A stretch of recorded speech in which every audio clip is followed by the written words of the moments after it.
शादी की पहली रात, खून का ना आना।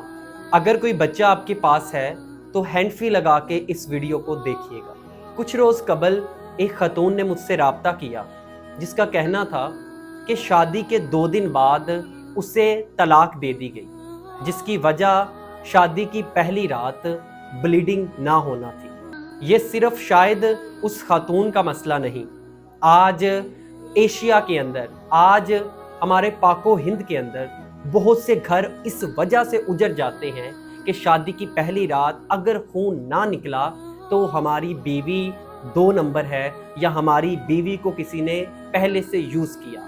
माजरत के साथ लफ्ज़ सख्त लगे लेकिन समझाना ज़रूरी है।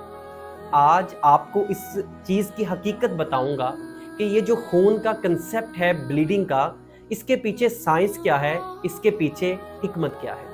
क्योंकि आज या तो खून ना निकलने की वजह से औरत को तलाक दे दी जाती है, या फिर सारी जिंदगी उसका शोहर उस पर इसलिए शक करता है कि मेरी बीवी मुझसे पहले किसी के साथ फिजिकल रिलेशनशिप में थी। अल्लाह ताला ने हर औरत की शर्मगाह में एक पर्दा, एक झिली, एक लेयर बनाई है जो कि चंद लड़कियों में कुदरती तौर पे नहीं पाई जाती, या खेल कूद के दौरान वो पर्दा फट जाता है, या अक्सर पीरियड्स के दौरान ये काम अमल में आता है।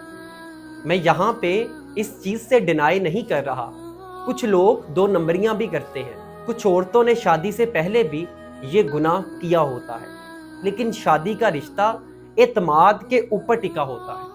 अगर शादी से पहले आपकी बीवी का किसी के साथ रिलेशनशिप था लेकिन आपने उसे एक्सेप्ट कर लिया, तो फिर आपको नहीं चाहिए कि अपने माइंड में वो फतूर भी भरे।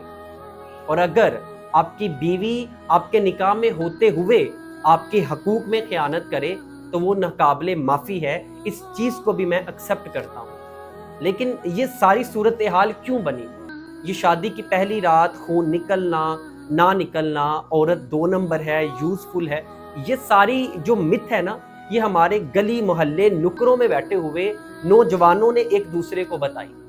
आज हमारे पाकिस्तान में क्या होता है कि सेक्स एजुकेशन या सेक्स से रिलेटेड कोई मसला हो तो उसका हल सिर्फ उस बंदे से पूछा जाता है जो इलाके में, मोहल्ले में या ख़ानदान में सबसे ज़्यादा हवस परस्त हो, तो उसको सेक्स एजुकेशन का एक्सपर्ट माना जाता है। मैं आप सबसे भी रिक्वेस्ट करूँगा कि खुदारा आज आप सबके पास एंड्रॉयड, एप्पल इस जैसे मोबाइल फ़ोन मौजूद है, आज गूगल आपके पास मौजूद है, आज दुनिया की सारी रिसर्च 1 मिनट में, सेकंड में आपके सामने खुल सकती है। तो खुदारा शक एक ऐसी चीज़ है जो किसी भी रिश्ते को, किसी भी कारोबार को, किसी भी एम्पायर को ख़त्म कर सकती है, खा सकती है। तो शक से बेहतर है थोड़ी रिसर्च कर लिया करें। और मैं अक्सर कहता हूँ कि एक तरफा हकीकत पे तो छोटे बच्चे या कम अकल औरतें यकीन करती हैं, एक मर्द रिसर्च के बगैर कुछ नहीं सोचता। पाकिस्तान जिंदाबाद जी।